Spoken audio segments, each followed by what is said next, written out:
Hey FHN! I'm Kate. And I'm Riley. And welcome to The Nightly Show. Stick by for a deeper look into the endangerment of butterflies, a tutorial on how to change your oil, and a glance into the lives of first-generation college students. You won't want to miss this.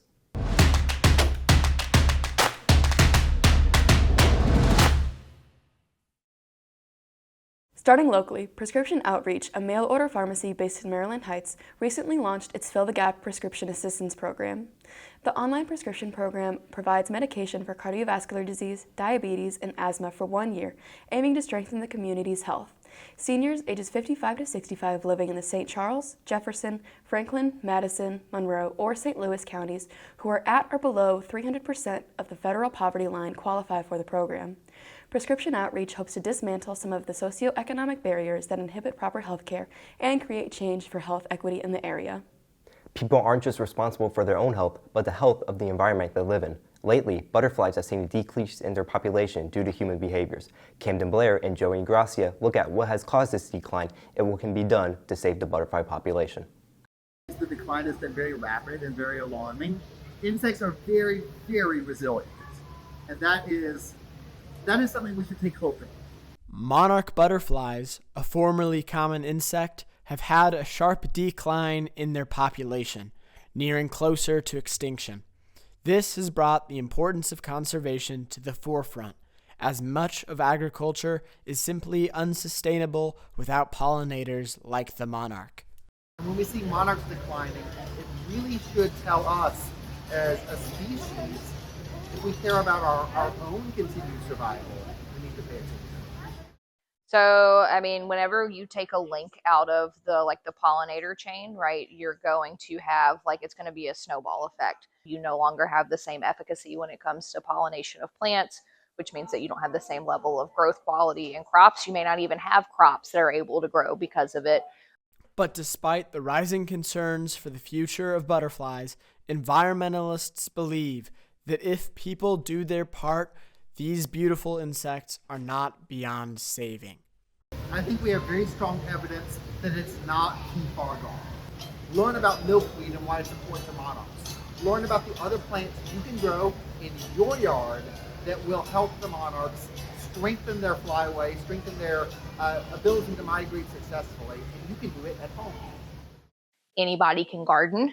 And I feel like people get caught up in saying oh, I don't have a green thumb, or they say, oh, it's too much money or it's too much effort. And there really is a plant and a setup for everyone.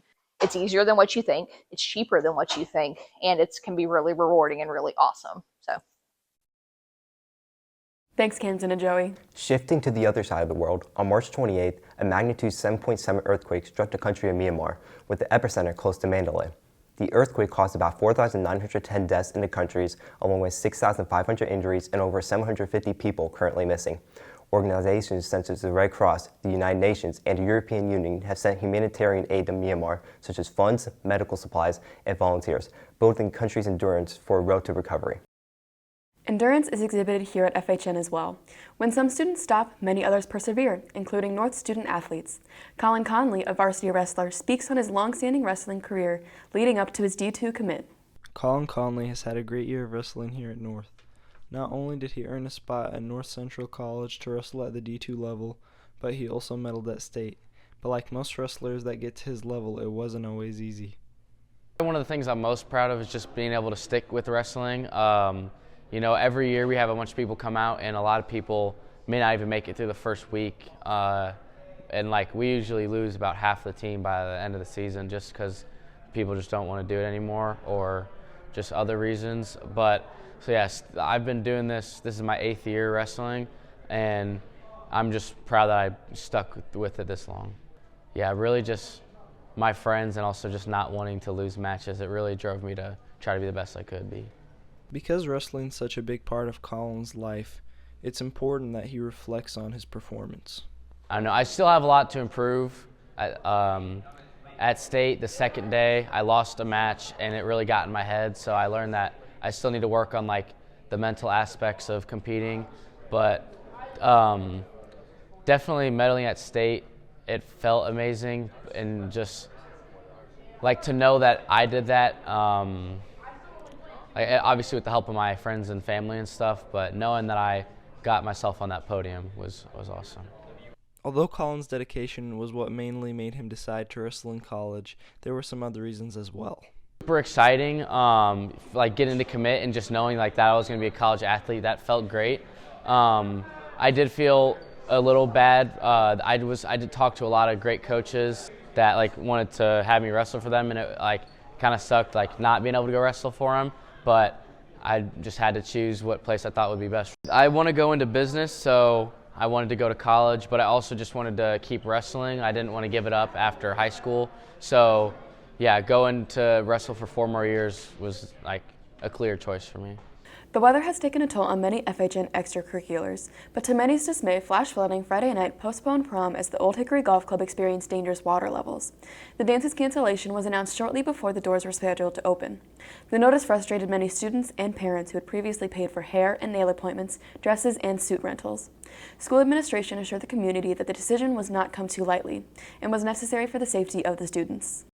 Prom has been rescheduled for Thursday, April 17th, with doors opening at 7 p.m.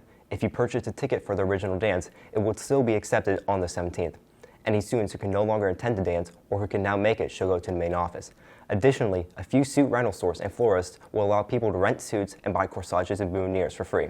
Men's Warehouse and Stolen's Formal Wear will let you rent suits, and Mexico Road florists will remake your corsages and boutonnieres at no cost. The flash flood warnings from this weekend were no joke. Students must stay safe on the road, rain or shine. Many engines today recommend an oil change every 5,000 to 7,500 miles. But if you're trying to save some cash, here's a tutorial by Alan Bautista how to change your oil yourself. Whether you're passionate about vehicles or not, it is important to know vehicle maintenance. Today, I will be showing you an easy type of maintenance that you can do at home, and that is an oil change. What you will need is a jack, new oil, new filter, oil filter wrench if needed, washers, wrench and socket, oil drain pan, and some jack stands. Before servicing, we want to have the vehicle on a flat and level surface. Depending on the ride height, you may have to raise it up on some blocks to add height. Pull back the hood latch to unlock the hood, then raise up the hood.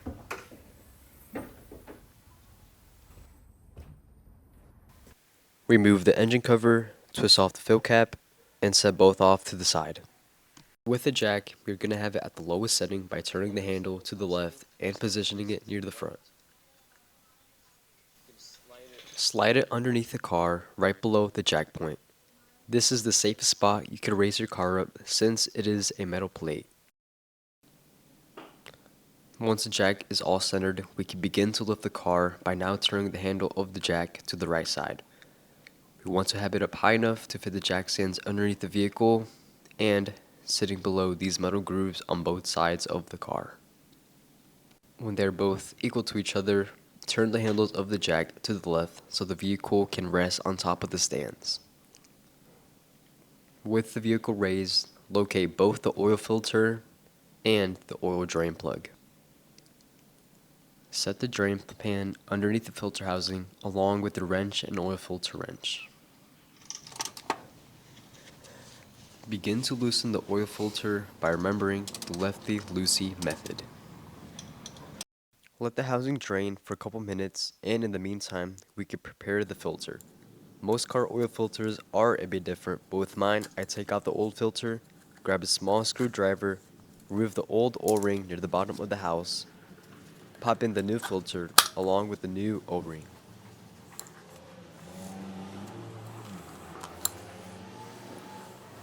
Once it is all ready to go, you can install it back into the housing by hand tightening it first and then going along with the wrench just enough that it stays put.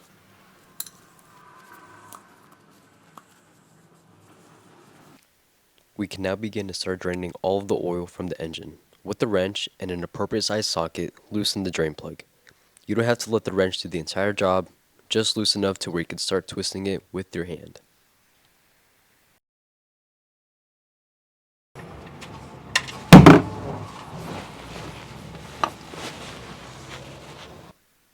Don't lose sight of that drain plug, because while the oil drains for about 5 minutes, we could go ahead and prepare the plug. Here's the plug itself. We're just going to clean that up with like a paper towel or even a microfiber towel. And we're just going to grab a new washer and putting it flush with the plug. And whenever the oil is fully finished draining, we could hand tighten the plug back into its respectful spot. And like the filter, finish tightening with a wrench. Then you could remove the drain pan from underneath the car. We're going to go back to our trusty jack and slightly raise the vehicle up so that we're able to remove the jack stands from each side of the car.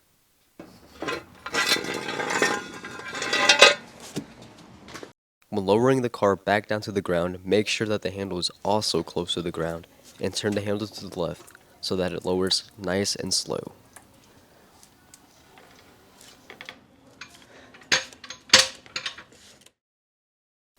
With your manufacturer's recommended type of oil for your engine, you're just going to pour the oil through the fill hole.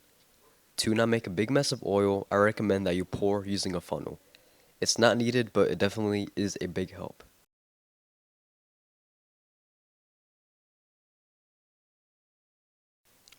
I also recommend to not empty out the entire canister of oil, just in case for later instances where you do need to fill up on oil every now and then. When done filling, install your fill cap back on. To ensure that every step was actually done correctly, you're going to turn your vehicle on, and then you're going to check for any leaks coming from the oil filter and the oil plug.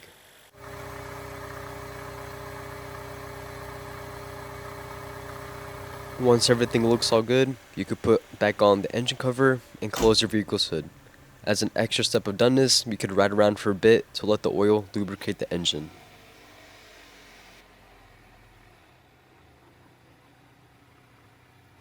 Thanks, Alan. While prom wasn't on the agenda this week, many students took to the theaters instead. On April 4th, the highly anticipated A Minecraft movie was released in the theaters to mixed reactions. The film featured actors such as Jason Momoa and Jack Black as the beloved Steve. Currently, the film has a 49% approval rating by critics on Rotten Tomatoes and 87% approval rating by the audience. The movie saw turnout from fans of all ages, bringing home a whopping $157 million domestically. A Minecraft movie, similar to Sonic the Hedgehog and the Super Mario Bros. Movie, brought fan-favorite video games to the silver screen. This leaves many fans wondering, what game will be next? Collin Christie looks at a more underground game, Before Your Eyes, and gives us his takes on its unique mechanics. Before Your Eyes is a game that begins you in the afterlife, being guided by a mysterious ferryman who's taking you to be judged. But before that, you have to relive your life, your entire life, through memories. What makes Before Your Eyes apart from any other game is the blinking mechanic. It uses eye tracking to mark your webcam and track your blinks, and every time you blink, time jumps forward. Sometimes it's just a few moments, and sometimes it's years. This mechanic is incredibly immersive, forcing you to experience how fleeting memories can be. Some moments you'll want to hold on to forever, but no matter how hard you try to keep your eyes open, you have to blink. It's a powerful metaphor for how time moves whether we want it to or not. You play as a Benjamin Bryn, a gifted artist looking back on his childhood, his relationships, and ultimately the defining moments of his life. As you progress, you experience Ben's early years with his loving but ambitious mother, who pushes him toward a career in music. You witness his deep bond with his best friend Chloe, who brings joy and excitement into his life. As he grows, Ben struggles with the expectations placed on him, his own creative aspirations, and the heartbreak of loss. What makes the story even better is the slow reveal of the actual truth. Without spoiling too much, what starts as a story of an ambitious young artist takes a dramatic turn, revealing the reality of Ben's situation and the emotional weight he carries. The way the game gradually peels back layers of memory adds to its emotional impact, making the final moments hit even harder. I'm Collin Christie, and this is Before Your Eyes. Thanks, Colin. Taking a look at Washington, D.C., from March 31st to April 1st, Democrat Senator Cory Booker broke the record for longest speech in U.S. Senate history. His speech lasted 25 hours and 4 minutes, surpassing Strom Thurmond's 24-hour and 18-minute speech from 1957. The oration started Monday evening and concluded on Tuesday in protest against the Trump administration. Booker criticized the administration's policies in front of the Republican Senate, including letters from constituents, poetry, and questions from fellow senators. Some of the largest changes under the Trump administration have targeted education. Projected policies are predicted to create new issues for students and teachers nationwide. Not only that, but they could deepen the burdens of the students who are struggling the most. Nicole, Badra, and Harper Schneider talked to first-generation college students about their unique experiences with applying to college. We experienced, or if your tour guide's just not very enthusiastic. Being a first-generation student isn't easy. There are financial struggles, a lack of guidance, and the pressure of living up to the sacrifices their parents made to get them here. I feel like my parents want best for me, and they want me to do good just because they didn't have that in their life.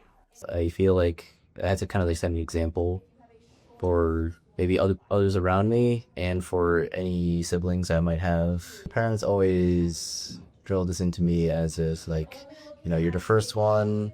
I never had this chance growing up, and, we should really make an opportunity out of this and really take it. One of the hardest parts is just figuring out where to start. The college application process is complicated. Deadlines, financial aid, essays. Without someone to guide them, it can feel like a guessing game. Most first-generation students end up figuring out things on their own. They spend hours researching, asking teachers or counselors for help when they can, and trying to piece together everything from applications to scholarships without much outside support. It really does take time because you can't really ask your parents for help or how did you do this, whatever. So there's really a lot of research that goes into it to make sure college is good and you can really figure it out. Even with all the challenges they face, for them, college isn't just about getting a degree. It's about creating opportunities that didn't exist before and making the most of what they've worked so hard to achieve. Thank you, Nicole and Harper, and thank you for tuning into this week's episode of The Nightly Show. Make sure to follow us at FHNtoday on Instagram and TikTok, and subscribe if you haven't already. If you enjoyed this episode, please make sure to leave a like and leave us a comment down below of what story you want to see covered next episode. Once again, I'm Riley. I'm Kate. Signing off.